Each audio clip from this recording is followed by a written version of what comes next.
Hey everybody, John Clark here from privatepracticeworkshop.com.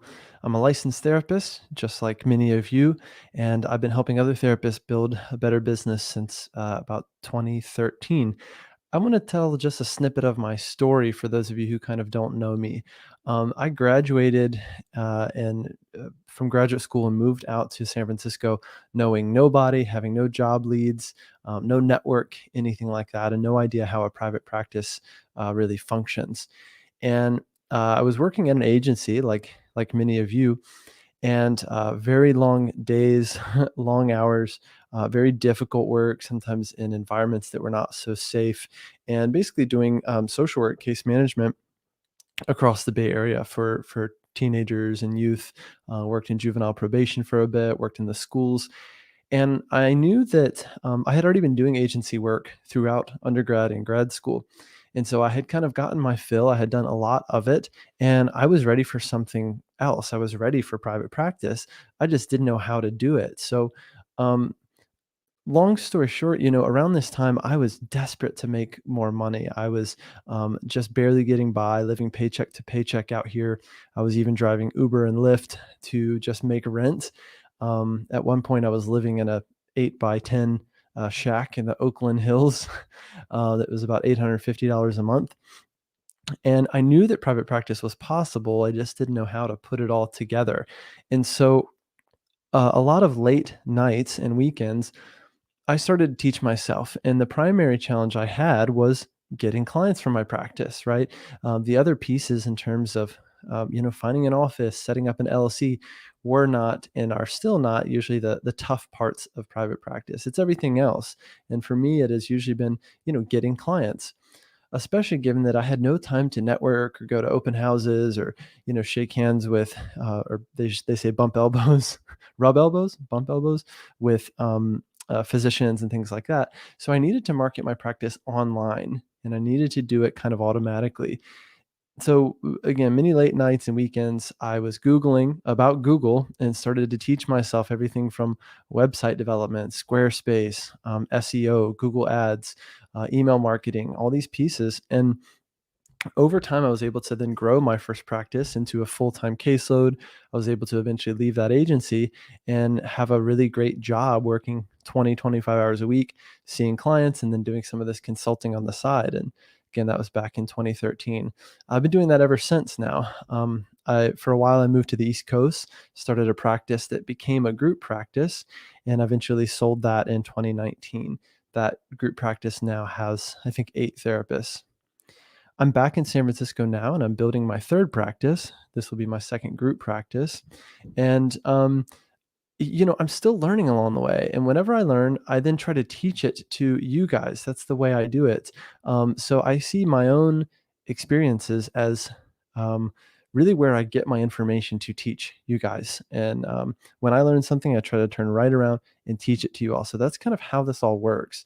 Um, I serve therapists in a number of ways, one of which is my fully booked program. It's a 5-step proven process for getting clients consistently. That's kind of my flagship training program. And then the second program is called Business Made Human. It's an exclusive mastermind that meets with me and a group of like minded peers every single week for an hour. You also get weekly office hours with me. We go through everything from the tactical parts of business to also building a purpose-driven business and a business that is going to fill you up and give you meaning in your life and purpose. So really designing your business around your ideal life, your ideal day, your ideal income, and again, making sure that everything is driven by a sense of purpose. Using your gifts to help others. That's the way that my friend Brian Boucher defined purpose on a recent episode here. So anyway, that program opens just twice a year. And I will tell you right now, very honestly, no, this is no BS. We have 2 spots left. We have one spot in our solo owners group, solo therapists or coaches. And then we have one spot in our group practice owners group. So they're split up that way so that you're, with people who are building a business similar to you. The doors close to that tomorrow. That is May 18th. So if you're interested in that, best thing you can do is head to privatepracticeworkshop.com, click on Business Made Human, and book a quick call with me. Otherwise, you can email me, john@privatepracticeworkshop.com. If we're friends on Facebook, message me on Facebook and we'll hop on a quick call. But if you want either of those slots, definitely now is the time to jump on that before it closes again for the next 6 months. We've had some people in the program for a few years now. So the idea is that, a lot of people stay long term and really grow together. That being said, let's get into kind of our teaching for the day. I have a couple pieces I want to teach to you guys. And one is it's funny, there's a group practice owner who was in this last round of BMH, and she said that this Facebook Live I did last time was the sole reason why she joined. And that was pretty cool. So that was great feedback for me as a coach and a consultant and a content creator, that she was saying literally that piece of content is what did it for me. So I'm going to do that piece of content again in so many words today. The main topic is why it's why medium-sized practices are doomed. Medium-sized group practices are doomed. And let me tell you a little story. So until about 12 months ago, I was still living in Paris, France. I was there with my wife for her job, and just living abroad for a couple years, and it was wonderful. And I've always loved coffee. I've always loved kind of like craft coffee. I don't know what how you would call it, hipster coffee. And um, I had some friends in Paris who owned cafes and worked at cafes. And so I was talking to a friend at one point, and she kind of said in so many words, there's three categories of cafes: the very, very small cafe, and the very, very large cafe tends to be the most profitable. It's the ones in the middle that really suffer and are in constant risk of closing down. And that made sense to me, right? Because let's look at the very small cafe first, right? You have a small cafe, maybe a small storefront, or even like a little pop-up shop or a booth or whatever it is, right? And so you've got few employees, very little overhead, and hopefully you're still doing decent volume of coffee, right? And maybe people are taking it to go. Maybe you're also selling bags of coffee, who knows what. And this is a small but mighty business, right? You can have actually pretty high margins with a small cafe like this. So I would liken this to the small, solo practice owners group, or the small, uh, group practice, right? You've got one, two clinicians, whatever it is, and your expenses are controlled, revenue is strong. You're not having to stretch and take on a bunch of expenses so that you can grow, like upgrading to that bigger office space or spending a lot on ads, even though you're not making enough to spend on ads, whatever it is. Okay. So then on the other hand, you have the very large cafes or the large group practices, right? You're doing it at scale. So you've got 5, 6 locations, you've got a dozen or a couple dozen employees, right? You've got some more brand awareness. You're really reaching farther, and your business is operating at scale. And when you're operating at scale and doing high volume, that's when you can see better margins again. Um, Here's the thing, I'll just tell you a little secret, which is that group practice really only works well either really small or at scale. It doesn't really work well in the medium size, right? So let's run through what the medium size looks like and why it goes wrong, right? Why it's not a good idea for very long. You need to kind of push through that medium size stage if you're going to be successful in group practice ownership. So you go from small, and if you're like many therapists, you didn't even plan on being a group practice, but you filled up your solo practice, your website's working, you got some great referring relationships, and you're starting to get burned out. You're seeing 20, 25 people a week, and you're like, this can't be all to life, right? Um, People are still calling, but you've got to turn them away, and you're thinking, man, I hate to quote unquote lose that money, right? So you hire your first clinician or two. So a lot of therapists just kind of fall into group practice ownership, which I think is the first mistake in a way, right? It's like falling into any career, or just, not knowing what you want to do. And then someone says, hey, do you want to be a dentist? And you're like, sure, I'll be a dentist because I don't know what else to do. Maybe that's extreme, but there is some parallel there too, right? Not knowing what you want, and then when things just kind of come your way, you're like, I guess I'll take it, right? Without a real clear vision for your business and your life, or why you're doing the things you're doing. Then fast forward into a year, a couple years into it, you got a bunch of employees, you've got more expenses than ever, payroll, an office suite, right? You got to fire people, so you got to hire a lawyer to make sure you fire them the right way. it just becomes a more dynamic business pretty much overnight, and you have to really stay on top of it. You'll be doing less clinical work, hopefully, so that you can focus more on the business, right, and running the business. So your role is going to be fundamentally different, right? You're going to have big chunks of time where you're just on your own working on the business or doing payroll stuff or calling that accountant or that lawyer, right? Or working with people on your website, whatever it is, supervising your clinicians, right? So you're going to have to lean into this role of manager for the first time, and for a lot of therapists, that's a tough one to lean into, right? It's actually something that they grow to resent and don't enjoy doing, unless you had purpose behind why you're doing it and really were, knew that the manager piece is going to be in your future, and you lean into it and you love leading a team, you love hiring, supervising, and all that stuff, right? So it can go that way. Anyway, so uh, you know, therapists kind of slip into group practice ownership, and again, they keep it on a small scale to start, and usually they are quite profitable early on, right? And you're still seeing probably 20 clients a week, right? And then maybe just adding one contracted therapist, they're seeing 10 people a week in your office when you're not using it, and you're making, 30-40% of what they're charging, for instance. Okay, making a few $100 per week extra, right? Without tons of extra work, and that can work well. And then you add one more therapist, and that might work well too. But then you add another. And again, here's where you start to stretch and things kind of go wrong. You start to kind of sneak into that medium size group practice, and all of a sudden you've got three clinicians, so you've got to get a bigger office space, right? So that's an extra $2,000 a month or whatever it's going to be. You got to get them paneled, right? And there's a delay in getting them paneled, but maybe you still have to pay them while they're getting paneled or getting them trained. Maybe you need to get them trained in EMDR, and so that's more money out of your pocket.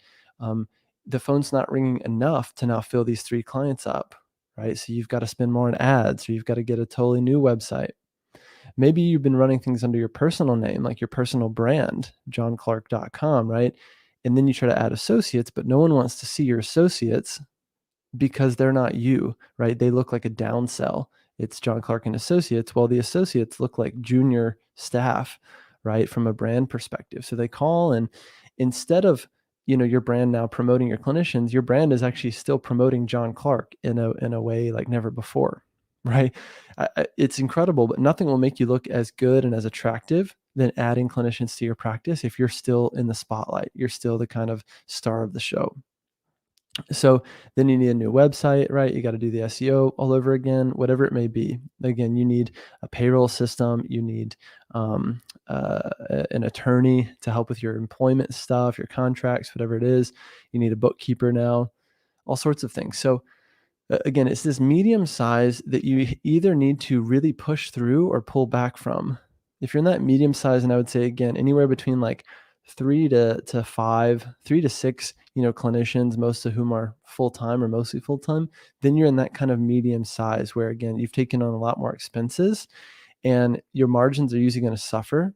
You're also going to deal with retention issues with your clinicians. So people will come, they'll get full, they'll have 25 clients a week, and then they'll leave, right? And most of those clients will naturally follow.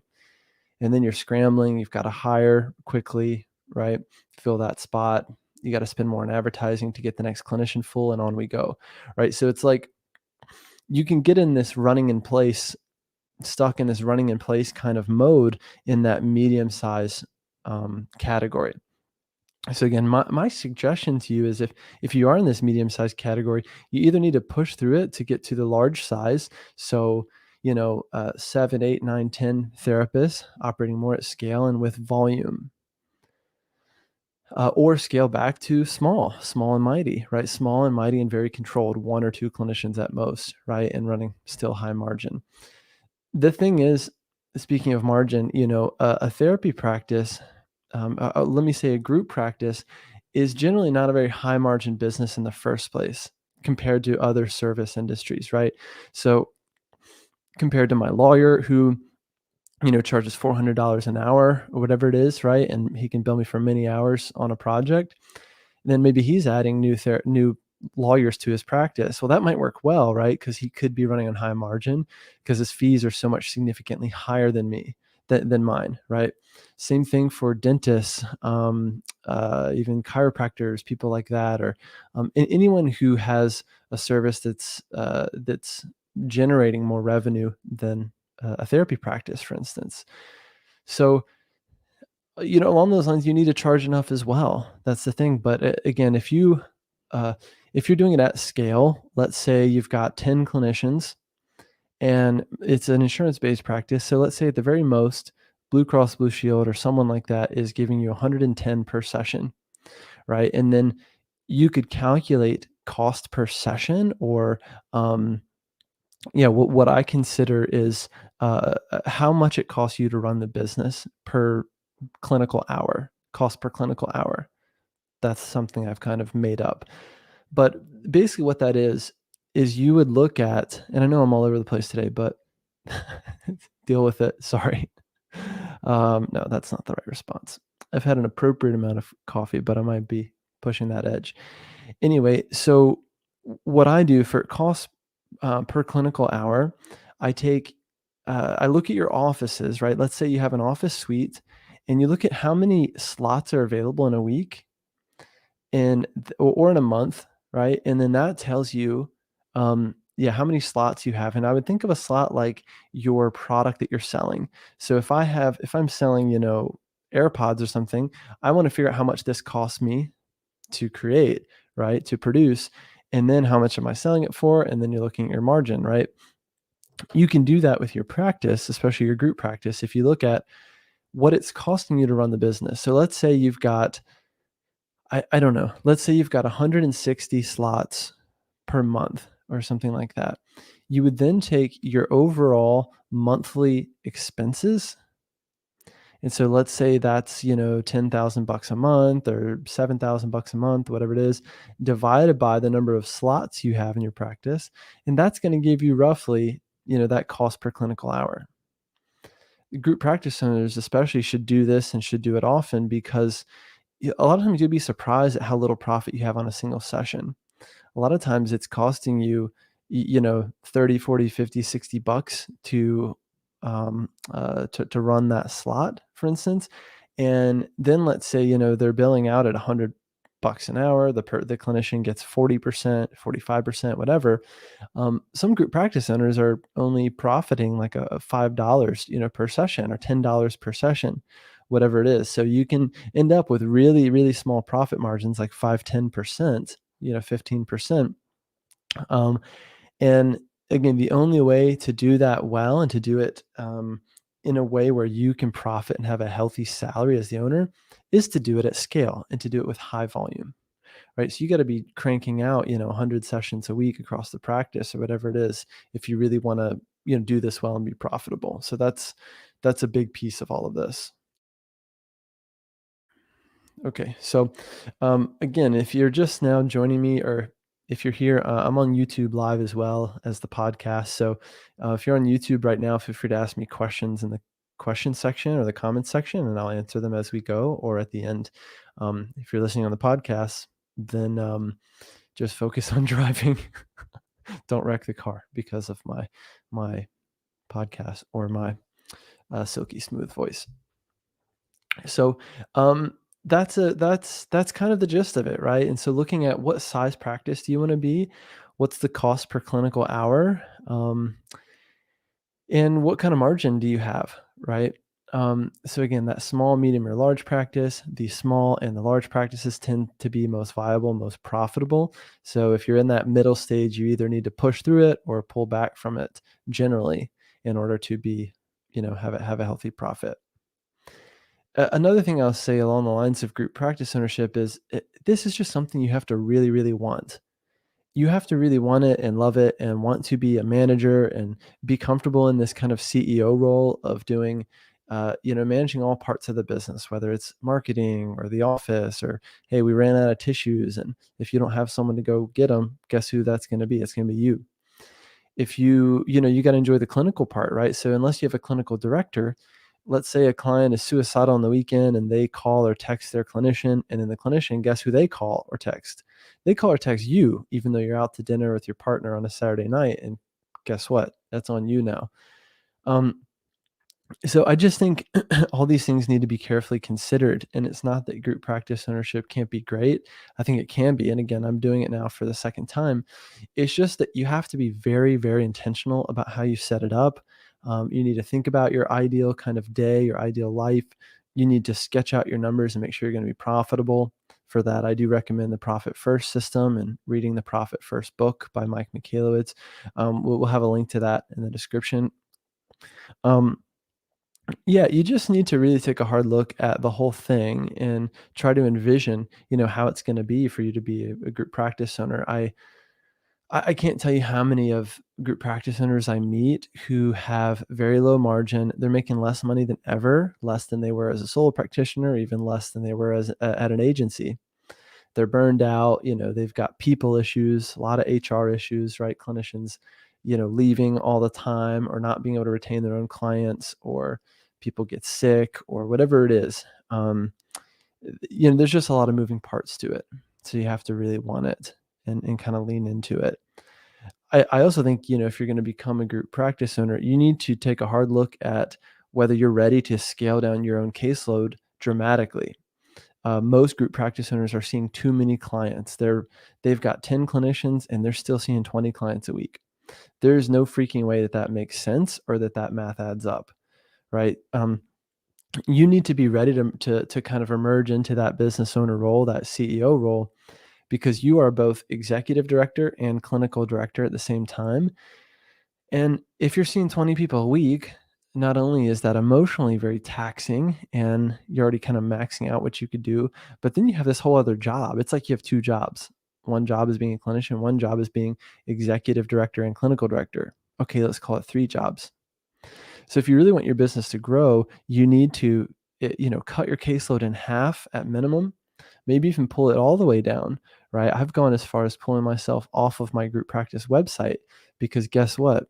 The main purpose of the practice and of the website is to promote the clinicians, not to promote me or my face or my personality or my reputation.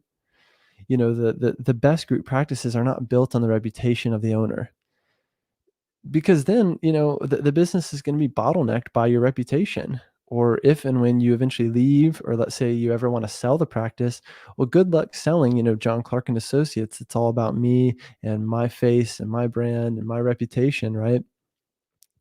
It's also just a major disservice to your clinicians, right? They're not going to be able to really thrive and grow and develop their own reputation if they're kind of suffocated by your personal brand.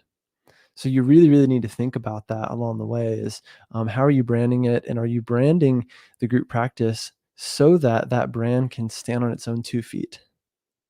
Again, it needs to be kind of a neutral or generic brand that's not your name. You need to promote your clinicians like crazy. You need to have them on the homepage. Um, you need to have them in the spotlight all over the website and all over your marketing. If you have built your practice on relationships with physicians, school counselors, whoever, well, guess what? You need your clinicians to now build those relationships. Because again, the group practice brand cannot rest on your shoulders or your reputation. This is a dire mistake that I see group practice owners making, and they wonder why their group practice isn't growing, right? So again, I've gone as far as to take myself off my group practice owner site. I think that's a great idea. At minimum, de-rank yourself on your site, like deprioritize yourself, put your bio at the bottom. Don't have it a big flashy about me, about the owner on your homepage, right? This beautiful picture of you, right? Some epic headshot. Again, you're just screwing over your clinicians. It's crazy to me. And people wonder why they're not growing, why their brand isn't growing. So if you are going to be on your own group practice owner's website, your group practice website, you need to be more subtle. You need to blend in like one of your clinicians. I wouldn't even say on your website that you're the executive director, founder, owner, the original badass of this practice. I know that feels good for the ego and you've worked hard to get here, and it's fun to say I'm the owner or the executive director or CEO, but just, set those aside and just show yourself as a clinician on the site if you're going to be on your site at all. Again, otherwise, I highly recommend you just pulling yourself off your site. People think I'm crazy when I mention this, but again, you want to increase the odds of your clinicians getting full, not of you getting full. What got you to the dance of solo practice ownership is not what's going to get you to the dance of group practice success. Talk about quotable moments on a Monday morning. Someone will quote that and put it on like a huge inspirational poster in your office with like a picture of Michael Jordan's, doing a signature slam dunk. Basically, I'm the Michael Jordan of private practice. I'm kidding. I'm kidding. I'm not that conceited. Only a little conceited. If you followed me for a while, you know I'm kidding and overly sarcastic. If you're brand new, you're like, wow, what an egomaniac. Um, yeah. So there you go. A lot of pieces to consider again around group practice ownership. If you are going to do it, you got to do it right. You got to do it smart. Um, any good business is going to start with a solid foundation, just like if you're building a house. That solid foundation needs to be built on mission, vision, values. So your mission statement, right, is how my business is going to impact the world, the effect my business will have on the world, right? Um, you should also have a personal mission statement. What is your personal mission? If your life is a success, right, or at the end of your life, if you're looking back and thinking, "Hey, was I successful or not?" Then you need to be able to measure it against something, right? And that's what your mission statement's for. Your vision is kind of a future snapshot of how you're going to achieve the mission, right? How are you going to get there? What are the steps you're going to take? Um, how does a business operate, right? How much money is coming in and out? What does a perfect day look like for you, right? How does the business do what it does, right? And again, if my business is successful in achieving that mission, then how are we getting there? What are the steps on the way? What are the benchmarks, etc.? And the values are kind of like, what do we believe about how we're going to get there, right? What are we going to believe? What do we believe about how we should operate this mission, right? This grand journey. So you've got to really nail those things down. And again, that's a integral piece that we help you with in Business Made Human. I mentioned at the beginning, we've got 2 slots left for Business Made Human. It literally closes tomorrow, Tuesday, May 18th. We've got 1 slot for our solo owners group. We've got 1 slot for our group practice owners group. So if you're interested, head to privatepracticeworkshop.com, book that call with me, or reach out, email john@privatepracticeworkshop.com. Let's hop on the phone today and you can grab that last spot. So this has been a lot of fun. I'm going to answer one question here on my way out. This is on YouTube Live, and then I'll leave you guys to it. So Kelly in Mississauga, which I'm getting better and better at saying that every time I see Kelly on here. Kelly says, "Hi, John. We are launching a new online group practice. Should we invest heavily in marketing now to launch quickly or invest more heavily in the fall when client demand is higher?" That's a great question. Here's what I would do, Kelly. I would start with a smaller budget now, because the longer you can run those ads, especially if you're running Google ads, for instance, which is probably going to be your main focus, or I hope your main focus, because that's where people are searching for therapists. So that's where you should be focusing, not on Instagram or Facebook or TikTok or who the hell knows what. So assuming we're talking about Google ads, I would start with a smaller budget now, and I would run a bunch of different campaigns, a bunch of different therapy types, different markets, different demographics, right? You can be split testing your ad copy, things like that. And it's going to take Google a while to show you what's working well, right? So the sooner you can start that process and get those ads off the ground, the better.